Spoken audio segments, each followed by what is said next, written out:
Hi all, exercise 1.2ல third sum பார்த்துடலாம். ஓகேவா? இங்க ஒரு ரிலேஷன் கொடுத்துருக்காங்க, ரொம்ப அழகா கொடுத்துருக்காங்க. சரியா? இதை பார்த்தாலே நிறைய பேர் இந்த சம் அப்ரோச் பண்றது இல்லை.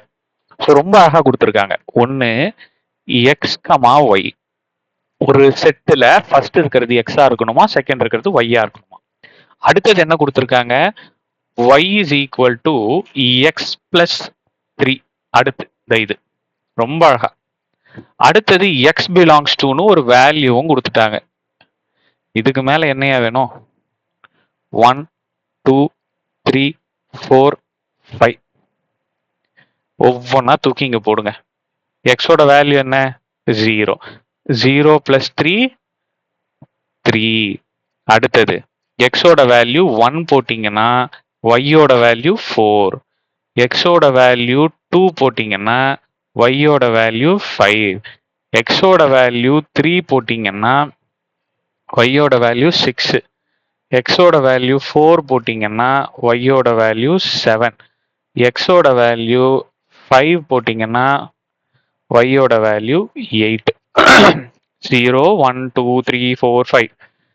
0 1 2 3 4 5. எக்ஸ் இருக்கிற இடத்துல அப்படியே போட்டு ஒய்யும் கண்டுபிடிச்சு வச்சுக்கிட்டேன். இப்ப நல்லா கவனிங்க. எக்ஸ் என்ன போட்டீங்க? 0. எக்ஸ் 0 போடும்போது ஒய் என்ன கிடைச்சது? 3.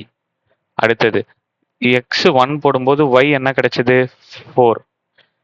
எக்ஸ் 2 போடும்போது ஒய் என்ன கிடைச்சது? 5. எக்ஸ் 3 போடும்போது ஒய் என்ன கிடைச்சது? 6. எக்ஸ் 4 போடும்போது ஒய் என்ன கிடைச்சது? 7. எக்ஸ் 5 போடும்போது ஒய் என்ன கிடைச்சது?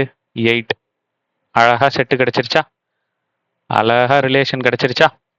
ஸோ இதுதான் நம்மளுடைய ஆர். எடுத்து எழுதிடலாமா? 0, 3, 1, 4, 2, 5,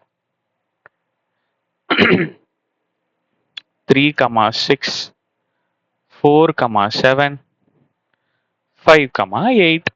அவ்வளோதான். இப்போ என்ன கேட்குறாங்க கொஸ்டின்ல? டொமைனும் ரேஞ்சும். ஐயா ரேஞ்சுன்னா சாரி டொமைன்னா கமாக்கு முன்னாடி இருக்கிறது. ஸோ டொமைன் எழுதிருங்க. Domain is equal to 0, 1, 2, 3, 4, 5. அடுத்தது ரேஞ்ச் எழுதிடலாமா? Range is equal to 3, 4, 5, 6, 7, 8. So that's all. ஈஸியா இருக்குல்ல? இது பார்க்க தான்ப்பா கஷ்டமா இருக்கும், புரிஞ்சுக்கிட்டீங்கன்னா ரொம்ப ஈஸி. தேங்க்யூ. ஃபோர்த் சம் பார்க்கலாம்.